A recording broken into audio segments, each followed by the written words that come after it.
갑자기 터진 관세 철폐 소식에 시장이 그야말로 난리가 났습니다.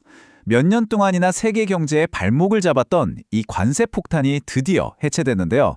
자, 그럼 지금 우리는 도대체 뭘 보고 어떻게 투자해야 할까요? 오늘 이 시간 이 거대한 변화 속에서 기회를 찾는 투자자들을 위한 명확한 지도를 그려드리겠습니다. 바로 이날입니다. 미 연방대법원에서 역사적인 판결이 나왔죠. 이 판결 하나가 말 그대로 글로벌 공급망에 채워져 있던 족쇄를 끊어버렸고 세계 경제의 판을 완전히 뒤흔들기 시작했습니다. 자, 그럼 이게 도대체 무슨 이야기인지 한번 파고 들어가 보죠. 자, 그래서 오늘은 이 복잡한 상황을 딱 5단계로 나눠서 명쾌하게 정리해 드릴게요. 먼저 관세 폭탄이 어떻게 해제됐는지 보고 여기서 진짜 중요한 차이점이 뭔지 짚어볼 겁니다. 그리고 앞으로 어떤 미래가 펼쳐질지, 누가 웃고 누가 울게 될지, 마지막으로 그래서 우린 뭘 해야 하는지 구체적인 액션 플랜까지 쭉 살펴보겠습니다. 자, 첫 번째 섹션입니다. 시장의 안개를 한 방에 걷어버린 이 대법원 판결, 대체 무슨 내용인지 그 핵심부터 정확하게 짚고 넘어가겠습니다. 핵심은 딱 이겁니다. 예전에 대통령이 국가 비상사태라면서 국제긴급경제권한법, 그러니까 IEPA를 발동해서 때렸던 그 광범위한 관세가 사실은 헌법에 어긋난다는 판결이 나온 거죠. 시장이 왜 이렇게 환호했냐고요? 당연하죠. 몇 년 동안 기업들 비용 계산도 못하게 하고 미래 예측도 불가능하게 만들었던 가장 큰 족쇄가 풀렸으니까요. 자, 그런데 여기서 진짜 중요한 포인트가 나옵니다. 그럼 이제 모든 관세가 다 사라진 건가? 라고 생각하실 수 있는데 절대 그렇지 않습니다. 이 미묘하지만 결정적인 차이를 아느냐 모르느냐가 이번 편의 핵심을 꿰뚫는 열쇠가 될 겁니다. 이걸 보면 딱 감이 오실 거예요. 왼쪽의 IEPA 관세는요, 그냥 나라나 물건 안 가리고 무차별적으로 때리던 말 그대로 폭탄 같은 거였어요. 이게 이번에 위헌 판결을 받은 거고요.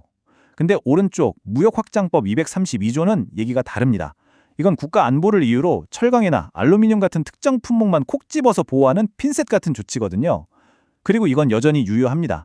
그래서 결론이 뭐냐, 이게 핵심입니다. 시장은 혹시 와, 이제 관세 다 끝났다 라고 오해할 수 있는데 사실은 아니라는 거죠. 철강산업처럼 안보의 방패 뒤에 숨어있는 산업들은 여전히 굳건하게 보호받고 있습니다. 이게 바로 우리가 절대로 놓치면 안 되는 예외 조항인 겁니다. 자, 그럼 이 판결 때문에 앞으로 경제가 어떻게 흘러갈까요? 우리가 맞이할 수 있는 미래, 크게 3가지 시나리오로 나눠서 한번 그려보겠습니다. 제일 가능성이 높은 시나리오 A는 정부가 또 다른 방식으로 관세를 시도하면서 불확실성이 좀 남는 그런 점진적인 변화고요. 가장 좋은 시나리오 B는 관세가 완전히 사라져서 수입 물가 안정되고 소비가 확 살아나는 이른바 골디락스 상황이 오는 겁니다. 반면에 좀 걱정되는 시나리오 C도 있어요. 기업들이 그동안 냈던 관세 무려 1조 7,500억 달러를 돌려달라고 소송을 걸면서 시장에 어마어마한 충격을 주는 경우죠. 자, 그럼 이제 제일 궁금한 거. 그래서 누가 돈 벌고 누가 힘들어지냐, 즉 누가 승자고 누가 패자인지 구체적인 섹터별 분석으로 들어가 보겠습니다. 딱 봐도 명확하게 갈리죠? 녹색으로 표시된 쪽은 관세라는 무거운 짐을 벗어던지면서 활짝 웃게 될 수혜 섹터고요. 반대로 붉은색 쪽은 관세라는 보호막이 사라지면서 힘든 경쟁에 내몰릴 수 있는 섹터들입니다. 일단 가장 크게 웃는 곳은 바로 소비재 그리고 유통업입니다. 왜냐? 너무 간단하죠? 수입품에 붙던 관세가 없어지니까 원가가 똑 떨어지고 그게 다 이익으로 연결될 수밖에 없잖아요. 무역이 다시 활발해지면 당연히 물류산업도 신이 날 거고요. 아시아에서 물건 만들어 오는 IT 하드웨어 기업들도 한숨 돌리게 되겠죠. 이 그래프를 보시면 효과가 그냥 눈에 확 들어옵니다. 자, 원래 이만큼이 원가였는데 관세 20%가 쑥 빠지니까 어떻게 되죠? 이 없어진 비용만큼이 그대로 이익 마진으로 더해져서 최종 이익이 이렇게나 껑충 뛰게 되는 겁니다. 이게 바로 말 그대로 마진 폭발인 거죠. 그럼 구체적으로 어떤 회사들을 눈여겨봐야 할까요? 예를 들면 타겟이나 나이키, 베스트바이처럼 해외에서 물건을 많이 들여와서 파는 회사들이 직접적인 수혜를 입을 걸로 보입니다. 근데 잠깐만요. 그럼 반대쪽은 어떨까요? 수입품이랑 치열하게 경쟁해야 하는 국내 제조업 말이에요. 여기서 아까 말씀드렸던 안보의 방패가 다시 등장합니다. 무역확장법 232조의 보호를 받는 철강 같은 산업들은 이번 판결과 상관없이 여전히 든든한 보호막을 갖고 있는 아주 중요한 예외라는 점, 다시 한번 기억해야 합니다. 자, 이제 이 모든 분석을 딱 모아서 그래서 우리는 지금 당장 뭘 해야 하는가?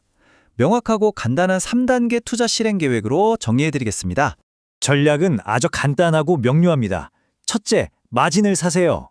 관세가 사라지면서 이익이 폭발적으로 늘어날 소비재 주식들에 집중하는 겁니다. 둘째, 방패는 계속 들고 계세요. 232조의 보호를 받는 철강 같은 주식들은 굳이 팔 필요가 없다는 거죠. 그리고 마지막 셋째, 국경도 관세도 없는 AI나 소프트웨어 같은 기술주로 혹시 모를 변동성에 대비하는 겁니다. 이게 바로 새로운 시대에 맞는 투자 전략의 핵심입니다. 물론 아직 모든 게 다 정리된 건 아니에요. 법적인 불합실성이 조금 남아있죠. 하지만 오늘 우리가 얘기한 이 IEPA와 232조의 미묘하지만 결정적인 차이, 이걸 제대로 이해한 투자자라면 어떨까요? 어쩌면 지금 시장이 겪고 있는 이 혼란과 변동성이야말로 다른 사람은 못 보는 최고의 기회가 될 수도 있지 않을까요? 판단은 여러분의 몫입니다.